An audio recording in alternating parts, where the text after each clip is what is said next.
go to Larry Sparano. Hey there, how are you? Hey, good morning, Kent. It's still hard to determine how all this is going to play out, but as I said previously this week in one of our segments, I think it's far from over. I think the decision was made between Netanyahu of Israel and it was Trump of the U.S., and they are determined to take out Iran finally after all these years and to effect regime change. So while Trump is posturing that this was a wise move and a restrained move on his part, and that the Iranians seem to be cooperating, I think they've got a lot more up their sleeve, and there's going to be other incidents that are going to finally drag us into a final war with Iran. hmm Well, we had a piece earlier on Rick Sanchez, the reporter for actually he used to be at NBC, but now he's at RT. His Yeah. theory is that it's all about the oil. He was saying that apparently it was a precision attack, but precise enough to miss. In other words, that the Iranians knew exactly where those missiles were going to go, and aim them so that they would only hit structures and no people. Right. But they wanted to show the U.S. that this is what they can do, and if you retaliate, they're going to go after the oil fields, as they Yeah. did with Saudi Arabia. So, Yeah. Well, that could be part of it, but I still think that this is bait being thrown out by Israel and the U.S. to get them to react strongly. So that gives them the green light to really go in and finish the job that they've been wanting to do now for years and years. Curious thing about this, Ken, is the crash of the Ukrainian jetliner. right, right, Now, that contained 67 Canadians, I believe it was, but also a lot of Iranians. right, right. So, if it was brought down as some suspect by a missile or a bomb or whatever, it was a mixed group aboard that plane.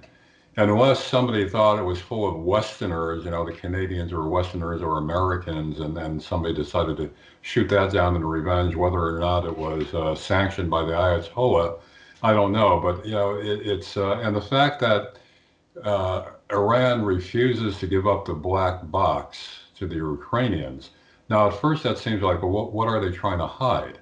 But it could be just the opposite, where Iran feels it's going to be unfairly blamed if they Exactly, hand over the exactly. black box, and the U.S. and Ukraine is Right, going to say, well, it was brought down by a terrorist missile. So, right, as a right, matter of protection, they want to retain the black box, and now Ukrainian officials are coming in to examine the black box with them.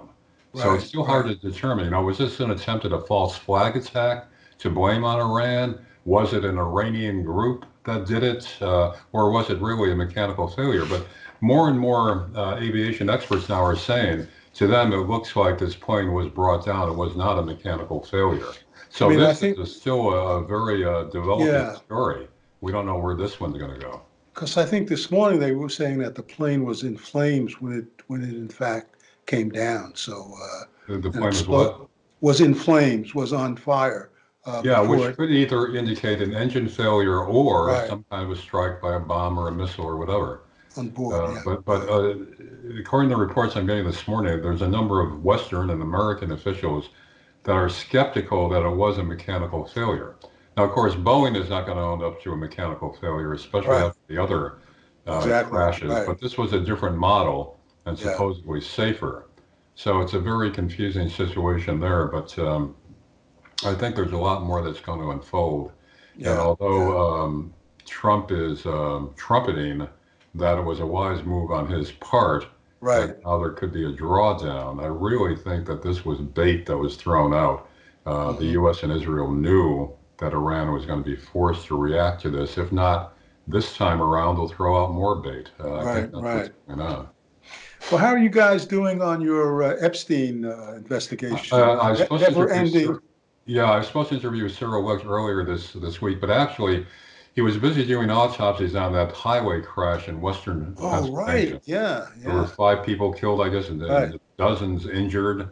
A Yeah. bus and a truck started a chain reaction. So Yeah. Yeah. he's located out in the Pittsburgh area where the crash occurred. So he was doing the autopsies for that Uh-huh. case. Uh-huh. So I'm supposed to be interviewing him today, this Uh-huh. afternoon. so we could talk more about this when we go on together next Yeah, week. sure.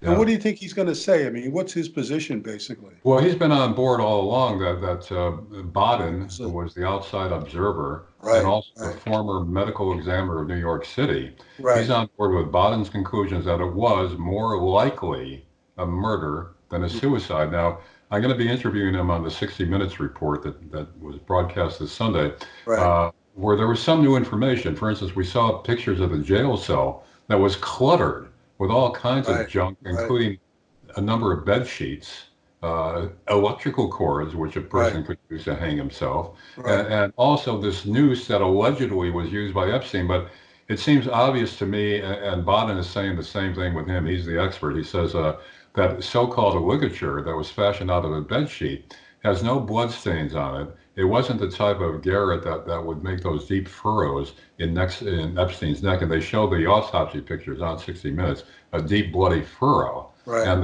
that the ligature that supposedly was used out of the bed sheet really doesn't seem to match at all. So, and Wow. also the 60 Minutes report brought out the fact that at least one of the jail guards that was asleep at the switch that night still has not been interviewed Wow. after 5 months. Wow. And how about Ghislaine Maxwell, his Still, procurer? Where is yeah. she?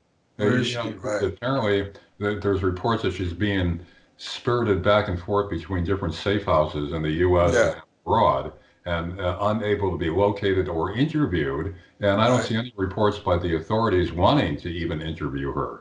So, Right. again, they jump to conclude. The medical examiner of New York City, the current medical examiner, uh, concluded it was a suicide within 3 days after the autopsy, and she was not even present There. at the Right. Right. autopsy. Yeah.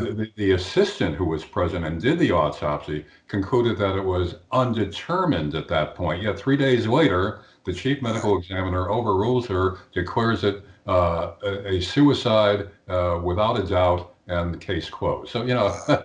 to me, that's just a little bit I curious. agree. I agree. All right, sir. Well, we'll talk next week, and good luck on the interview, and hopefully we'll make some news. Yeah. Okay, Ken. All right. Talk Talk to you. Bye-bye.